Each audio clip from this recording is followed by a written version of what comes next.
It's time for the Your Personal Bank Show with Ferenc Toth. In an era of chaos, confusion, and craziness, Ferenc is a voice for common sense. As a financial literacy educator, speaker, and entrepreneur, Ferenc cuts through the noise to help us understand how current events affect our money, economy, and our freedom. Now, here's Ferenc Toth. Welcome to the Your Personal Bank Show. This is Ferenc. If you want to reach me, you can do so at yourpersonalbank.com. Yes, you will reach me. Again, it's yourpersonalbank.com. So unless you've been living under a rock, you have heard some of the latest tariff news. There's been a temporary pause on tariffs to China. Both sides met and agreed to reduce the tariffs down to the levels they were before, which was the 10% level. Plus, there's a 20% fentanyl tariff that's still in place. But these are certainly much lower levels of tariffs to China than the 145% tariff which was about to go in force. That would have been, in effect, a trade embargo.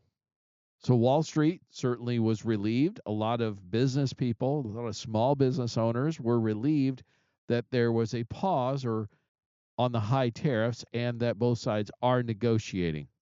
As Treasury Secretary Scott Bessent has repeatedly stated, the Trump administration is not looking of a full decoupling of trade with China. They're looking for a strategic decoupling. Their focus is on critical industries, national security industries, things like steel, medicine, things that the citizens need or are a national security issue. Things like toys or sneakers or rubber duckies, as I like to point out, things that are not critical, certainly China or other low-wage countries can continue to produce and sell into the United States. And hopefully they get all this worked out. The fact that they are talking, that is certainly encouraging. Both sides stand to benefit a whole lot. If there isn't a reasonable agreement, both sides stand to lose a lot. So it could hurt both economies significantly. And I think at this point, both China and the U.S. Understand that and agree. Some of the key points that have come out were that apparently China is going to open their market to U.S. companies. That would be a huge development because China has had access to the U.S. economy for decades, almost unfettered access, yet U.S. companies have had nearly zero access to the Chinese market. So that could be a huge, huge economic benefit for the U.S. in particular. Another key thing that came out due to the tariff negotiations, and this is, again, according to Treasury Secretary Scott Bessent, he stated the Chinese told him during their closed-door talk that they ignored the trade commitments under Biden because they knew he was weak. And I quote, "The Chinese delegation basically told us that once President Biden came into office, they just ignored their obligations." And as Scott Bessent stated, we had an excellent trade agreement with China that was put in place during Trump's first term, and the Biden administration chose not to enforce it. Weakness on the world stage has significant ramifications and can cause massive damage to a country. So it's good to see we have a strong administration, a strong team. They're in a strong position. We know the U.S. holds a lot of the cards in this negotiation. China is the seller of the goods. We are the purchaser. We're the buyer. The U.S. imports about 5 times more products than China purchases from the U.S. The buyer is in charge. The buyer has control. And finally, we have an administration that understands that and is using that as leverage to negotiate a better deal. So I'm encouraged. I believe we're going to end up with a pretty strong deal with China. Certainly, it'll be far better than anything that we had for the past several decades. And that is all good news. Because I've stated this many times earlier, this whole trade negotiation with the world really boils down to China. I've heard jokingly stated, God created the world and China made everything else. And I know that's a bit of an exaggeration, but it's almost true. We receive so much more products from China than we do from any other country. It's not even close. Now, again, due to all this tariff negotiation and rethinking about supply chains, we are seeing some of that dial back, and that's a good thing. Being reliant on one country for so much is not a good idea, particularly when that country is not necessarily your best friend and really is our rival in many ways, economically, in the world stage. So having supply chains from other countries, maybe that can produce items at a low cost, India, Vietnam, there's other countries, is a good idea. A diversification of the supply chains is a good idea. Because what if we do come into conflict, say over Taiwan, for example, with China? COVID showed us what disruption of supply chains can do. We all remember empty store shelves. It wasn't a fun thing to experience. I remember the shock I had of going into the grocery store and seeing entire rows of shelves absolutely empty. It reminded me of the stories my family told of living in under Soviet communist rule in Hungary, where there just wasn't anything available to purchase many times, or very, very limited supply. I truly never thought I would see something like that in a free country, a capitalist country, such a strong economic country like the United States. But it just shows you how much out of whack things got. And so I've discussed this with a lot of people recently, and there's a number of people who have concerns for obvious reasons. We've seen tremendous volatility in the markets. By the way, that's probably not going to go away in the short term. And if you're concerned about that, I've got great products and tools that can help you minimize your market risk, stabilize some of those things. Your personal bank, insured, guaranteed, tax free, highly liquid. Annuities have tremendous, we're in the golden age of fixed assets. Annuities have some of the best returns we've seen in over 40 years.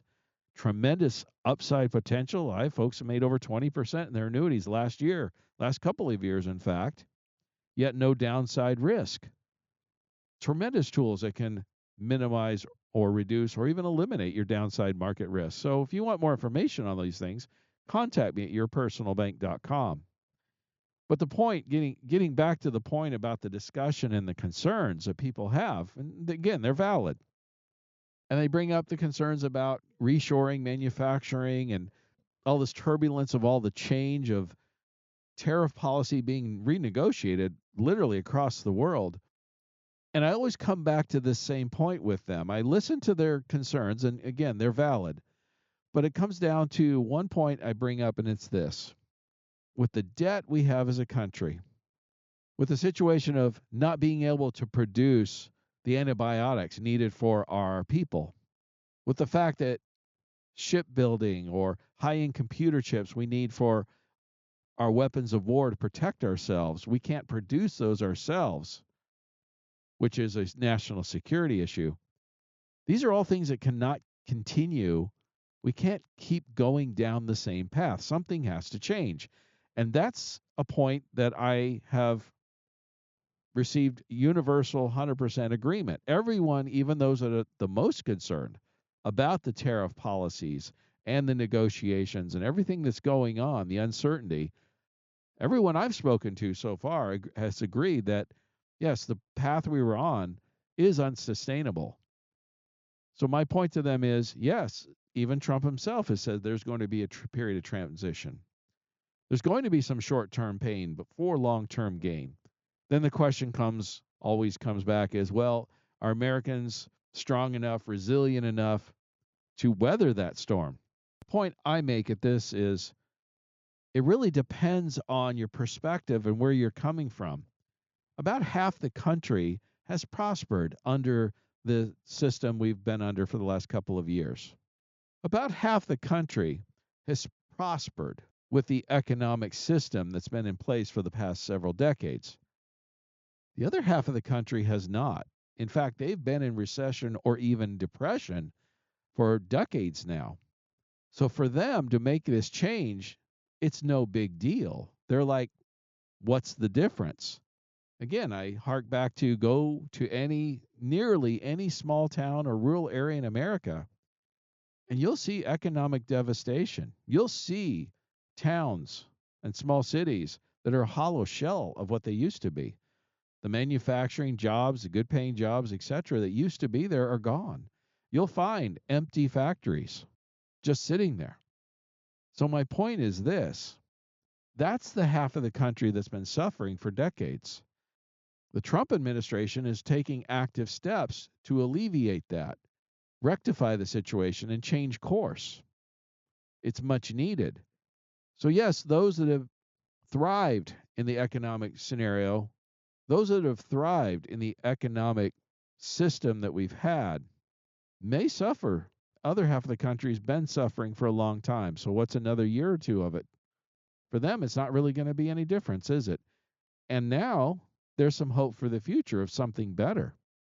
Reshoring jobs, reshoring manufacturing, all the investment that's happening, over 10 trillion now of investments from other countries have been committed into the United States, building stuff here to avoid the tariffs in the future.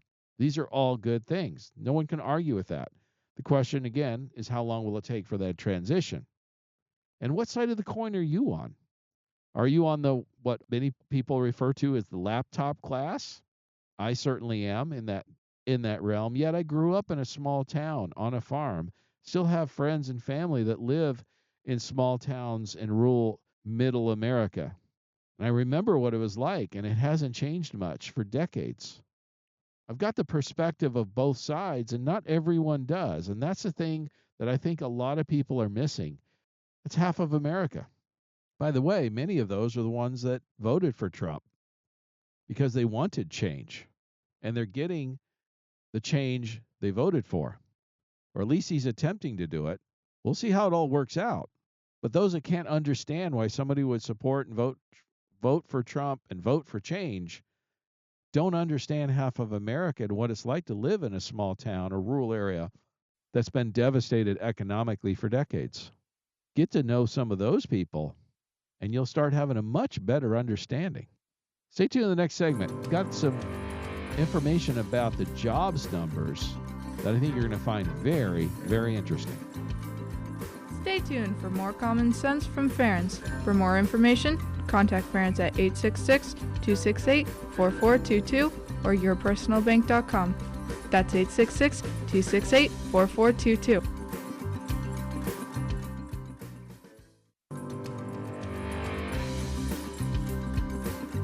Welcome back to the Your Personal Bank Show with Ferens Toth.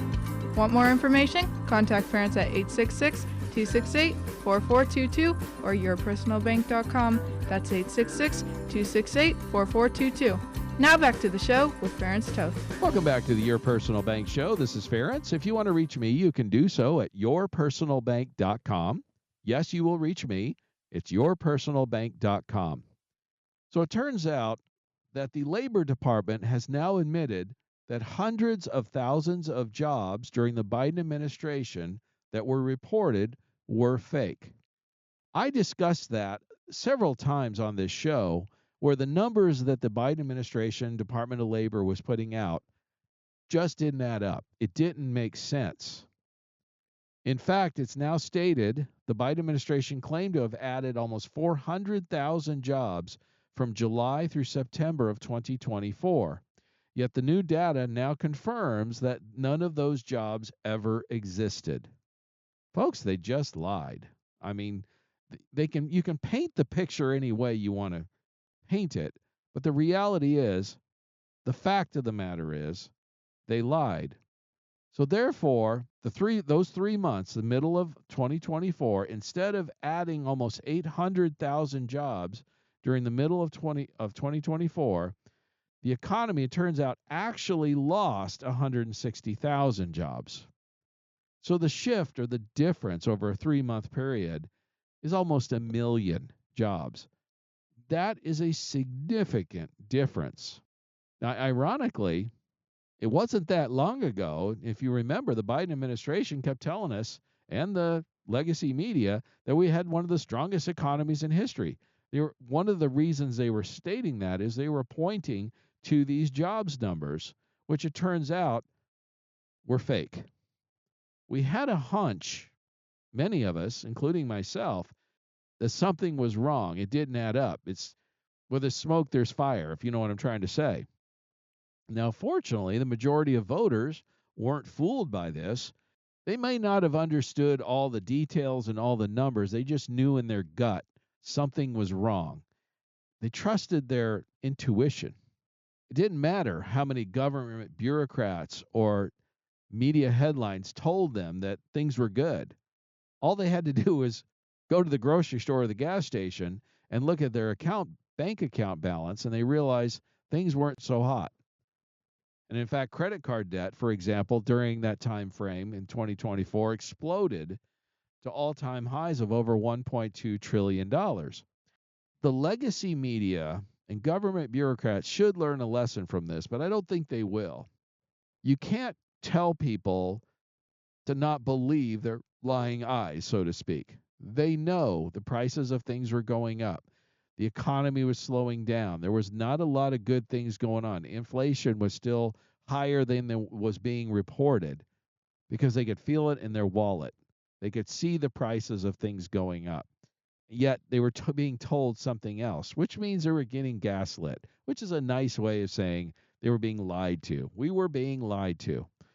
Now, I brought that up on the show many, many times. Oftentimes brought up statistics, facts to back that up. But you didn't even need all that, like I said. The majority of people just realize it on a gut level. They understood. And in fact, here's some of the numbers that actually we're dealing with now that are real. Turns out mortgage delinquencies have gone up. HELOC delinquencies have nearly doubled. Credit card delinquencies have gone up. Auto loans delinquencies are up. And total household debt has hit a new all-time high of over $18 trillion. These are the facts, not what the bureaucrats or the politicians or the legacy media were trying to say. And I found this very interesting. There was a woman that posted on TikTok, and she was just sharing, typical middle-class family, and she was just sharing how much she had in her savings account. And as she pointed out, they were solid middle class, decent income. But as she stated, I swear every paycheck I'm putting money into savings, but needing to transfer it back within a few days.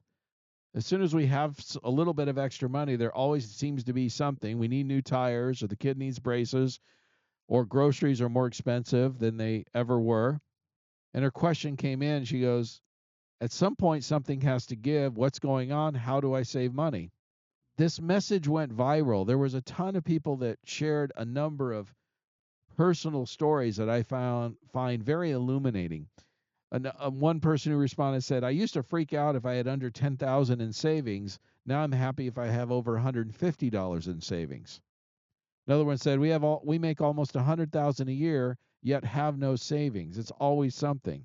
Another one said, "I'm lucky if we have 500 to 1,000 for an emergency. Every time we start to save something happens. The vet, the cars, the kids, something." Another one responded, "It's exhausting. We're constantly filling it, draining it, refilling the savings account, transferring. It's just exhausting." When you're talking about the middle class or lower income folks, this is the world that they're in. A 2024 study came out and stated that 37% of Americans can't afford an unexpected expense over $400. And nearly a quarter of them have no savings, emergency savings at all. And as the study stated, not all surprises are good and people know it. The reasons behind it, of course, are inflation. It's really a bifurcated economy. It seems like about half the folks out there are doing fine. They've been making money, doing well, handling the extra costs and expenses, yet the other half are getting left behind, are struggling, are getting stressed out. And that's why this past month saw the largest decline in grocery prices in over 5 years. That is incredibly welcome news for many Americans. Now, what caused all this? The bottom line is it's too much government spending is the primary reason. That's the biggest cause of inflation. And to give you an idea, this is another thing I share with people, and they are just not aware of it. When Doge is discussing cuts to government spending and where's it going to come from and all that type of stuff, do you realize that in 2019, which was the year before COVID, the federal government spent $4.45 trillion. That was the total entire budget, the pre-COVID budget. The next year, 2020, they spent $6.55 trillion. In other words, they increased their spending by over $2 trillion, or about almost 50%. It was nearly a 50% increase in spending, boom, in 1 year. The problem is now, since the spending each year has gone up a little bit, the 2024 fiscal year federal spending is estimated to be $6.75 trillion. The problem is, after 2020, that nearly 50% increase in spending, most every year thereafter, it's not gone back down. In fact, for the most part, it's gone up a little bit. So we were just cooking along, increasing our spending, the federal government that is, a little bit each year, incrementally, which actually makes some sense because the population is increasing each year a little bit.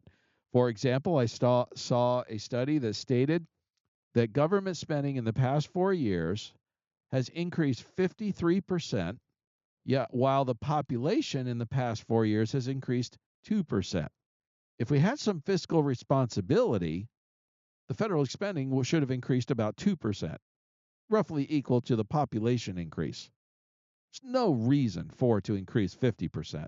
That's crazy. That's ridiculous. And one of the questions is, where's all that money gone? A lot of it went to fraud and waste or unnecessary expenses. Do we really need to spend 50% more as a country than we did 4 years ago, 4 or 5 years ago? Do we really need to be in a situation where we increase spending by 50%, yes, yet we only have 2% more people? You see, if we got really serious about being fiscally responsible, we would cut our federal spending by nearly 50%, or at least bring it back to pre-COVID levels. Problem is, there's too many people there in power who have seen this opportunity and taken advantage of it and are benefiting from it and are throwing up the roadblocks to try to prevent the excess spending. In 2019, the federal government got along just fine on about $4.5 trillion of spending. You know, we had a military, Social Security checks went out, we had roads, everything was actually quite fine. We don't need to be spending 50% more than that. The more people realize that and demand that from our representatives, and people get voted out or even convicted for fraud, because there's a lot of that too, fraud and waste, the better. Maybe that will start to change. We certainly need to start going down on our spending, not going up. And until Congress can get their act together, well, they're not going to do it voluntarily. So I should say, until the American people, enough of them, wake up and say, you know what? If you voted for all this excess spending, you're out. We're going to replace you with somebody else. It'll be more fiscally responsible. Until that starts to happen, our federal government is going to continue to spend at high levels, which means interest rates are going to stay strong because bond yields are going to stay strong. I'm going to discuss in the next segment some of the reasons behind that and why. But that is also part of the reason why this is the golden age of fixed assets. It's why we're seeing the best return numbers on annuities, guaranteed income riders in over 40 years, literally. I've never seen numbers like this. I've got 8% guaranteed first year in annuities with A-plus rated companies. We've got guaranteed income riders with 20 and 30% signing bonuses to increase your guaranteed lifetime income by that. If you want to defer your income for a while, I've got companies that will defer at 9, even 10% annually increase, guaranteed. So if you want to increase your income from retirement, you really should contact me at yourpersonalbank.com. Your personal bank policies, the dividends are on the rise and will continue to do so for the next easily 3 to 5 years. Vanguard says 10 because of the bond yields.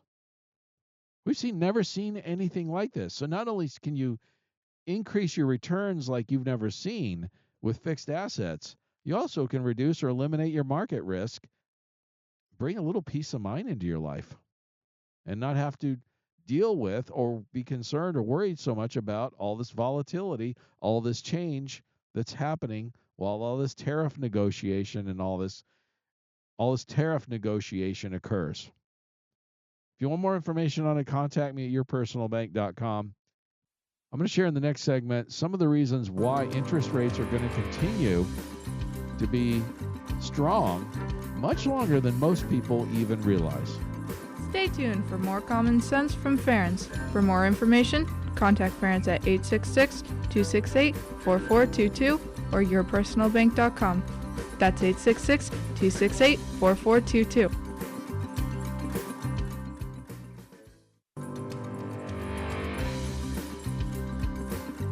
Welcome back to the Your Personal Bank Show with Ference Toth.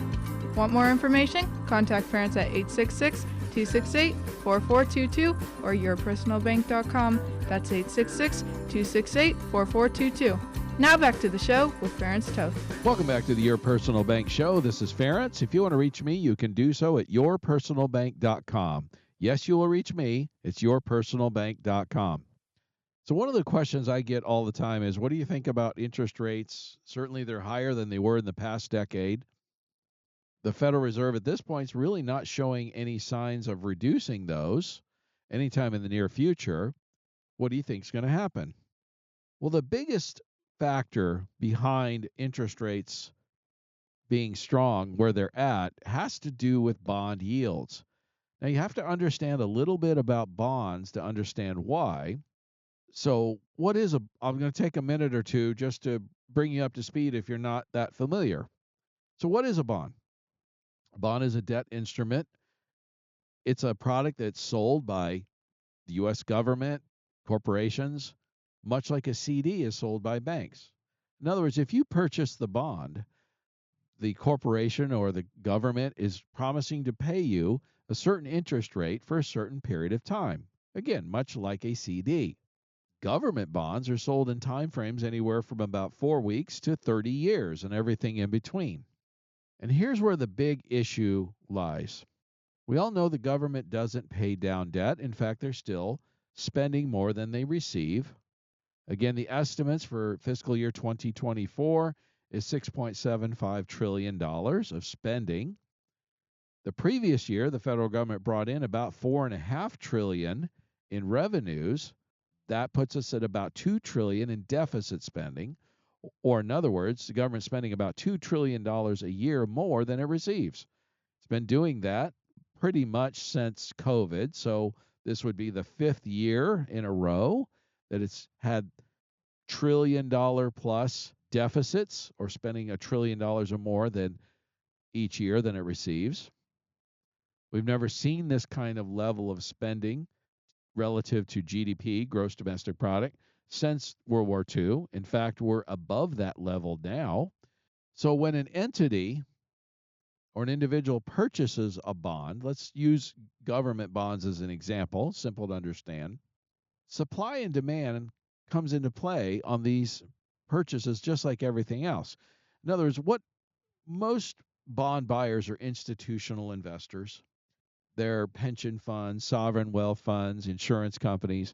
They tend to be the type of investor who's looking for cash flow. A pension fund, for example, just wants to make sure they have income to be able to pay their pensions, for example. Insurance companies do the same in terms of wanting to pay out dividends. The bond market is many times larger than the stock market. This surprises many people. Wall Street refers it to the bond market as the smart money or the big money, and the stock market is truly the little brother. They call it the dumb money even. The stock market tends to be far more speculative than the bond market because bonds that are purchased are backed by either the capability of the corporation to pay the interest or the federal government. The problem that we're dealing with is even if the Trump administration and Doge and all these things managed to get fraud and waste spending down to, in essence, pre-COVID levels, as I was discussing earlier, which means the government would be living within its means, bringing it would be spending about the same as what it earns. That would stop the bleeding. That would stop adding fuel to the fire and increasing the debt. That all would be a good thing. But let's assume some of the most optimistic assumptions are that we'll be able to balance the deficit. No one is suggesting that we'll be able to pay down the debt. Really, the only way to get out of that is we're going to have to grow out of it. There's so much debt there. If we can increase our GDP, increase our economic activity, we can eventually grow out of it. So we're not in a situation where it's over, financially speaking, but we're getting pretty close. And this is part of the reason why the Trump administration is pushing hard for increasing economic development and increasing the economy, reshoring manufacturing, all these types of things to really boost the economy. Frankly, that's about the only way we're going to be able to get out of this high level of debt. Now, specifically back to the bonds, when the government or a corporation sells a bond, it matures after a certain time frame. They pay you interest if you're the bond buyer for a certain time period, and then it matures. Now, the government doesn't pay down their debt. They just resell that bond at whatever the current interest rate is. Well, any bond that was sold 2 or 3 years ago, the interest rates were far lower than they are now, which means they have to resell that new bond at a much higher interest rate. For example, 30-year treasuries were selling 2-3 years ago were selling for 2 to 2.5% interest. Today they're 4.5 to 5 even. So the government has to pay double the interest it used to pay, and that's why the interest on the debt is increasing so much. But this is good news for the bond buyer, the purchaser. They're receiving a much higher interest rate. Now, why bond yields are going to stay strong, that's the interest a bond pays, is that there is about $9 trillion of debt that is maturing in fiscal year 2025. This is a massive number. That's 9 trillion of the 36 trillion of outstanding debt is maturing in this next year. The government is going to have to resell those bonds at the current interest rate when they mature. With that record level of supply of bonds that they're selling, how do you entice buyers to purchase that? Well, you're going to have to increase interest rates, aren't you? The amount of bonds that are maturing over the next 5 years are multi-trillion dollars every year. This is true for the next 5 years, which means there's going to be a record amount of bond selling, even if we balance the budget in terms of annual spending. Don't spend more than the government doesn't spend more than it receives. And I say we because we are the government. It's our money. It's not theirs. Comes from the U.S. taxpayer, right? Government has no money. They get it from us or they print more, which of course exacerbates inflation. Again, my point is there's a tremendous amount of bonds that are maturing over the next 5 years. The U.S. government is going to have to sell a record amount of bonds, which is going to push the bond yields or the interest rates that they're going to have to offer up. Bond yields, interest rates affect directly or indirectly all interest rates. So don't expect interest rates to go down significantly at all for the next 5 years, possibly even 10. This is not me stating this. This is JP Morgan, BlackRock, Vanguard, you name it. They've publicly come out. Their analysts have stated this. This is all public record.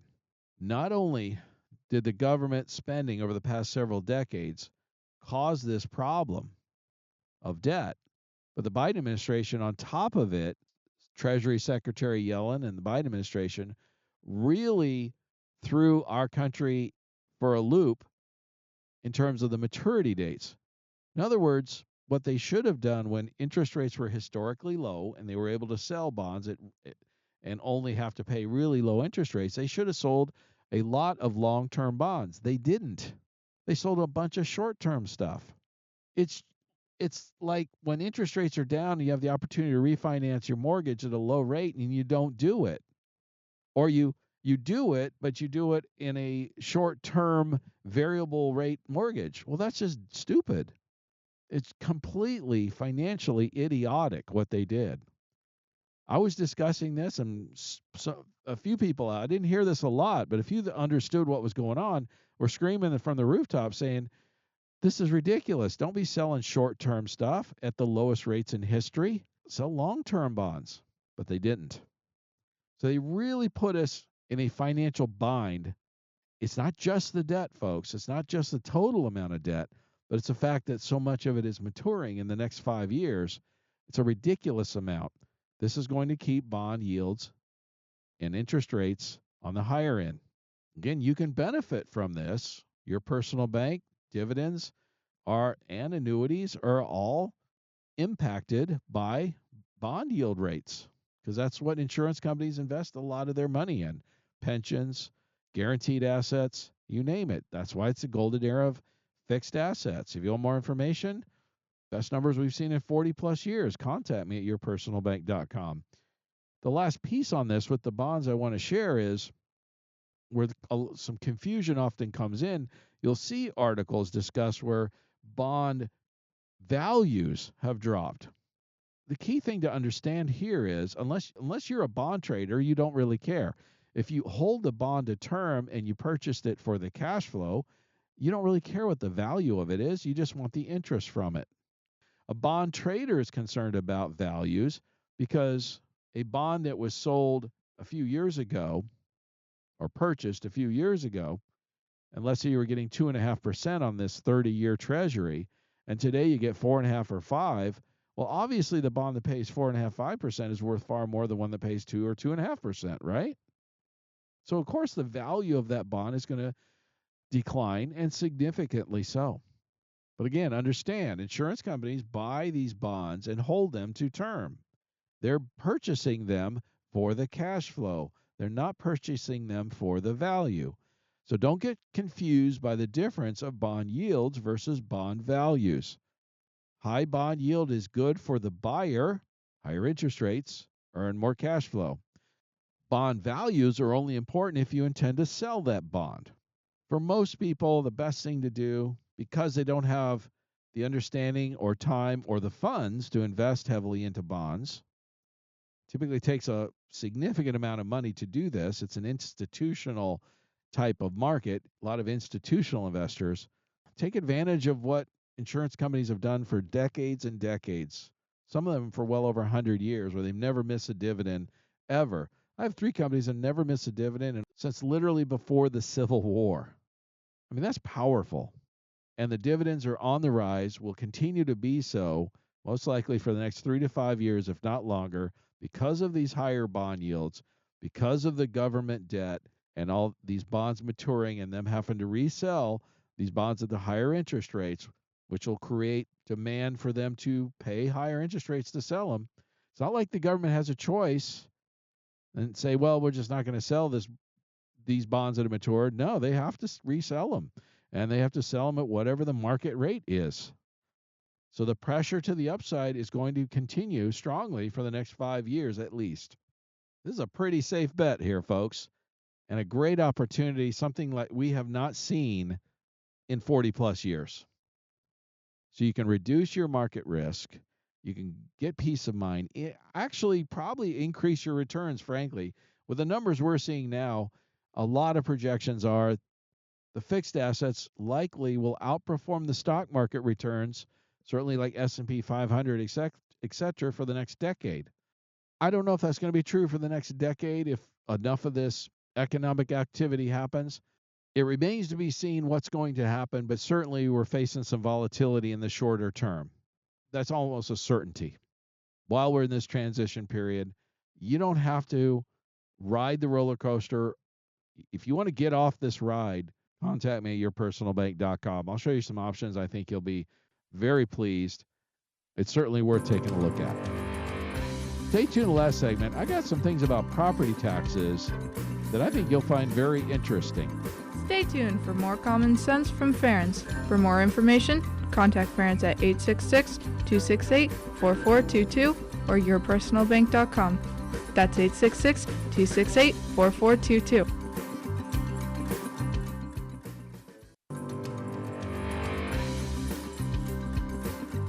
Welcome back to the Your Personal Bank Show with Ference Toth. Want more information? Contact parents at 866-268-4422 or yourpersonalbank.com. That's 866-268-4422.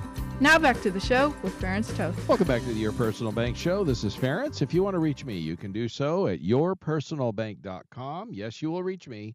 It's yourpersonalbank.com. Last week, I discussed some issues that I was having about property taxes. And I found it quite interesting that literally this week there was an explosion of articles about property taxes. And part of it is because Ron DeSantis, Florida governor, brought up a proposal to eliminate property tax in the state of Florida. I couldn't agree more.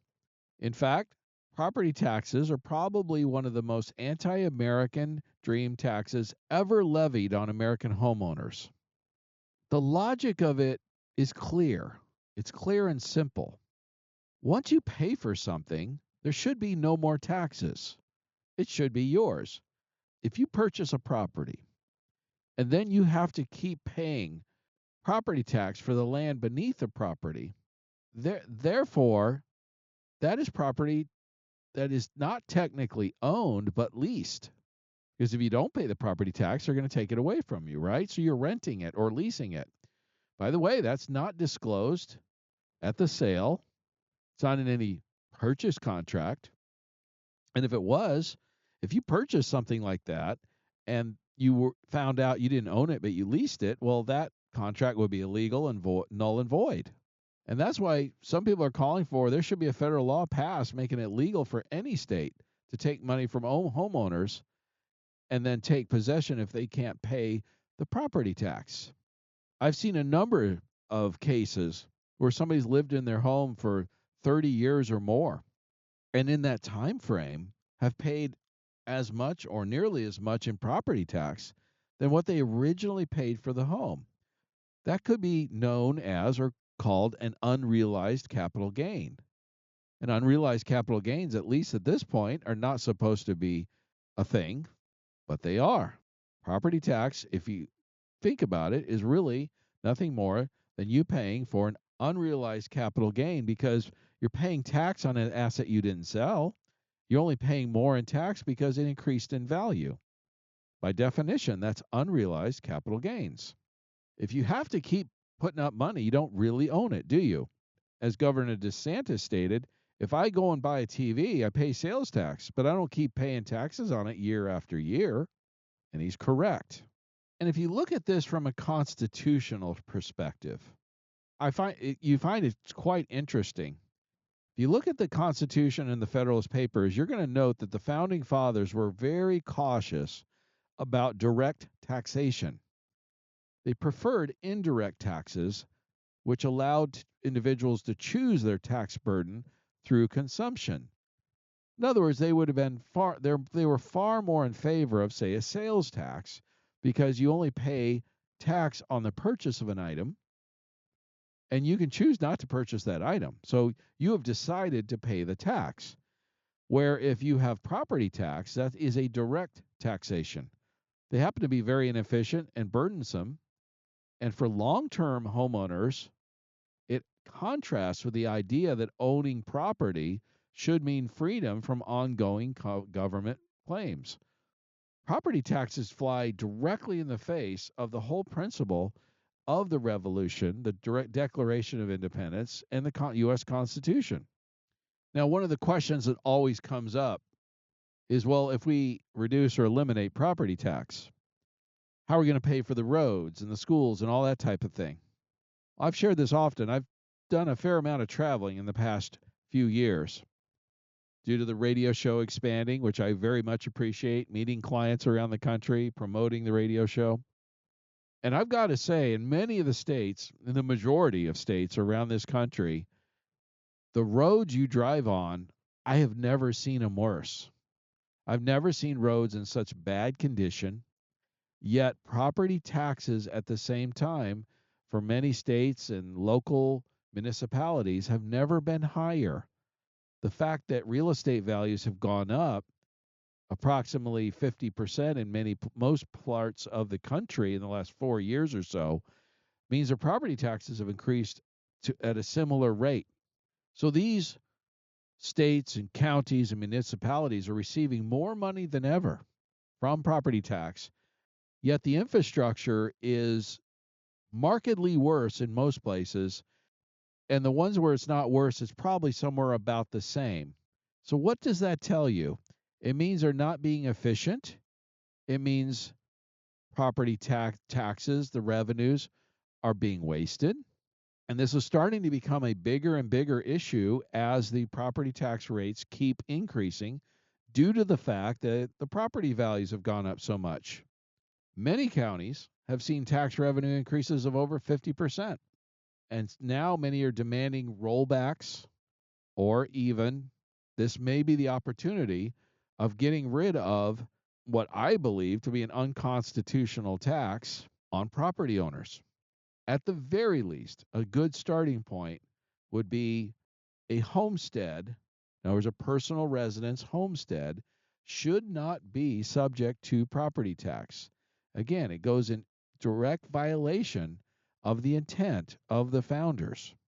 And there are other efforts around the country. In fact, in Ohio, the Attorney General has now just approved a petition to abolish property tax. Not very long ago, if you had brought this up and said property taxes need to be reduced or abolished, most people would have laughed at you. But it's now becoming a movement. And because of so many other things happening and changes occurring, the tariff policies, what's interesting I find about all of this is people are starting to really rethink everything in terms of our government and taxes and tariffs and how what type of representation we want to have, what type of future society government we want to have going forward, what kind of economic situation do we want to live in going forward. A lot of this stuff is being really thought through. It's an exciting time to live because there could be a whole lot of positive change that could occur. Certainly some things could get worse. I get that. But again, I go back to what I shared in previous segment. We cannot continue going down the same path we've been going. That's unsustainable. Just look at the debt, for example. The open borders. These are things that just are unsustainable as a country going forward. It's certainly not a boring time to live. And I often get asked, how do you know what to talk about? And it really, each week, and it really just comes down to, I bring up the ideas and the thoughts that I share with people that I discuss with them every day. The concerns financially, the questions, what's going on, what do you think is going to happen, what's the best course of action, the plans that we make, what's your goals, where are you at, where do you want to be, all those types of things. And I have the pleasure of discussing that with multiple people on a weekly basis across the country from every walk of life, every profession under the sun, rich people, not so rich people, and everything in between. I'm really blessed that way, and it's something I really enjoy. And I often learn as much as I teach. I learn from the people where they're at, what's going on, what's their challenges, what's causing it, where they're at, all these types of things. I'm truly blessed. And as my wife has often shared, I've had a wealth of experience. I've owned 4 different businesses. I'm an entrepreneur at heart. I've been the chairman of the board of a FDIC insured bank. I've owned a financial agency now going on 21 years. There's not much out there I haven't seen or heard or know somebody that's dealt with, or one of my clients. It's a rather unique situation. I understand that. Gone through some of these things myself personally, both the ups and the downs. You talk to anyone who's done anything, any entrepreneur, and you really get to know their story, you'll find out the same thing. And it's that wealth of experience and knowledge from not just myself, but many, many people I get to deal with on a weekly basis. I'm able to bring that to bear and help people make better financial decisions, help them clarify where they're at, where they want to go, and how to get there. Sometimes taking on risks makes sense. It's calculated risk, and sometimes it doesn't. I've often shared when somebody's thinking about making a career change, making a business decision, or financial decision, whatever that may be. I'll say to them, look, sometimes it's hard to see the forest from the trees. Regardless of which direction you go with this decisions, no skin off my nose. So I don't have any emotional involvement. Sometimes I can see a situation or a challenge or a decision clearer because of that, or at least give you a different perspective. I'm not here to tell people what to do. I'm just here to maybe give them a different perspective and help them bring up some thoughts or ideas maybe they didn't realize or even think about. And what I love about the fact that what I do financially for folks is help them increase the amount of money they have available, to increase their liquidity, reduce their market risk, reduce their taxes. They actually have more money, and they have more money available in liquid. I was just talking to a couple I've worked with for 7 or 8 years who decided to access a bunch of the money they put into personal bank because they had a tremendous business opportunity. As he put it, we bet the farm. We think this is an awesome opportunity. And because of the personal bank, they were able to do it. They wouldn't have been able to do this any other way. So you actually, with your personal bank, with the high liquidity of the money, still be able to earn interest on money even after you spend it through positive arbitrage. You actually have more options for your future. You have more options to take advantage of opportunities when they occur, whether it's an economic opportunity, a market opportunity, a business opportunity, or something personal. So some people have the misconception that fixed assets and all that constrain you, when in reality, your personal bank in particular opens up way more opportunities for you in the future. If you want more information, contact me at yourpersonalbank.com. Stay tuned next week to the Your Personal Bank Show for more great information. And as long as it's on our money, in God we trust. Listen Tuesdays at noon and Saturdays at 1 to the Your Personal Bank Show for more information. Contact Ference at 866-268-4422 or yourpersonalbank.com. That's 866-268-4422. This show is designed to provide accurate and authoritative information. The presenter and guests of this program do not engage in legal, accounting, or tax advice. Professional advice regarding your situation should be sought if required. Some products discussed may have limitations and not be available in all states. Excessive unpaid loans may affect performance. Distributions may become taxable if not managed properly. Replacements may not be suitable for everyone. There may be charges when replacing coverage. Dividend rates and bank line of credit rates may change. For current rates, contact Ference at 866-268-4422 or yourpersonalbank.com. Again, that's 866-268-4422 or yourpersonalbank.com.